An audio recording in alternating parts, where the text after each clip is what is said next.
The moment they said lymphoma, it was like time slowed down, but everything else sped up. My heart, my thoughts, my breathing, Mum's face, the smell of disinfectant, the sound of machines beeping in the background. You never forget those sounds. They stick to you. Hey beautiful soul, you're listening to Creative Recharge, Unblock Your Energy with Caria Watt at aquaaura.com.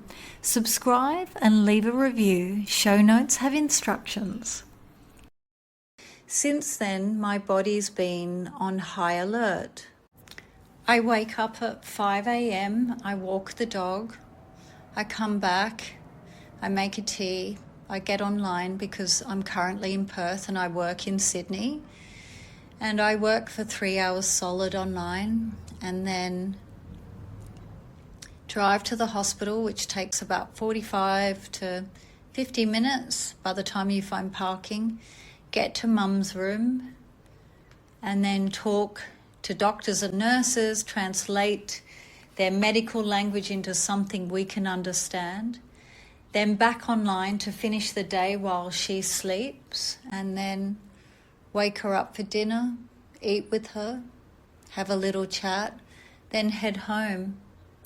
Feed and walk the dog, check messages, and try to hold myself together long enough to start again the next day. But you're so exhausted, you forget to eat properly and you kind of slide into bed, dropping in an instant to repeat it each and every day. Everyone says stay strong like an order, or settle up in Sydney and move here to look after Mum. But I have a job and a supportive boss and a supportive team who are helping me during this time of need. I mean, my coaching business I've had to put on hold, which is understandable because how can I support you when I'm supporting my mother? I don't see my family doing this. It's all left up to me. They want to come when things have settled, and that's if they settle. But when I got here, I had no idea where I was going or what I was doing because I'm not from Perth.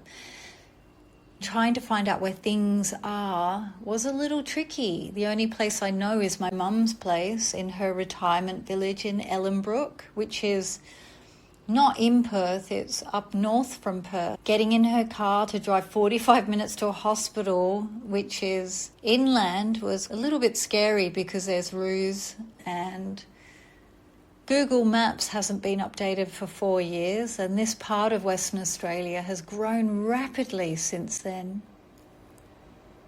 But why is this always left up to the daughter? My brother says he has a family, but he's from Perth and he grew up here. I left home very early on and stayed in Sydney. I don't know anyone here. I'm doing this alone, being here for Mum while we don't know what's going to happen next.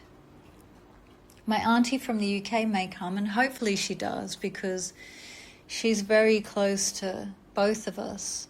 So it would be nice having her here. I'm actually really exhausted, and if you've ever gone through this where your parent is unwell and it's all left up to you, you'd know exactly what I'm going through. It's really hard to describe because I'm here doing everything, and somehow to others it never feels like you're doing enough. I'm trying to work full time, look after her dog, attend to her plants, attend to her in hospital for 10 hours a day whilst working online, and I've got no time for myself. Even this podcast is late, and I made a promise to you that I will continue to do these and to try and post on social. To be honest, I've had little enthusiasm to do that. I wish they could see her. I mean, really see her the way I do. The way her hands squeeze tight when the pain hits. The way she quietly sobs so she doesn't worry me. The way she tries to smile when I walk in. Her smile breaks me every single time. There's a helplessness that sits inside of your chest all the way through to your back. It's like a stone. It's heartache. You want to trade places with her, at least take some of the pain away, but you can't. So you hold her hand, you nod to the doctors, you ask questions that they don't have answers, and you pretend you're okay because she needs you to be. People talk about strength like it's a choice, but it's not. Strength is what happens when there's no other option. It's not brave, it's survival. And then there's the loneliness.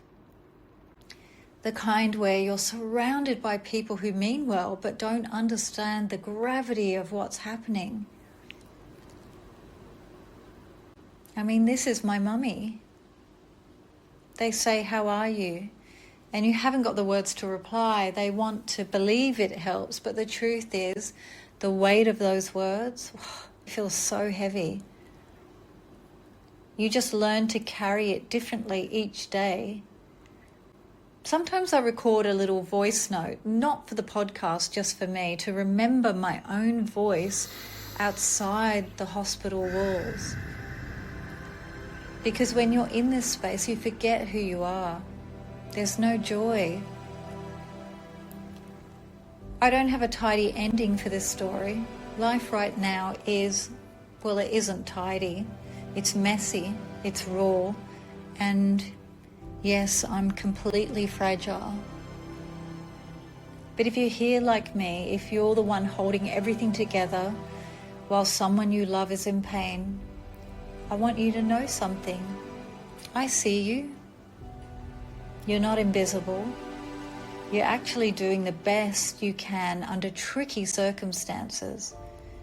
Even when no one understands, your love is holding things that would otherwise fall apart. That love is sacred. It matters even when you feel empty, even when no one says thank you. It still matters. Thanks for listening, my love. Please rate this podcast so I know you're listening, because I need to know you're actually here with me.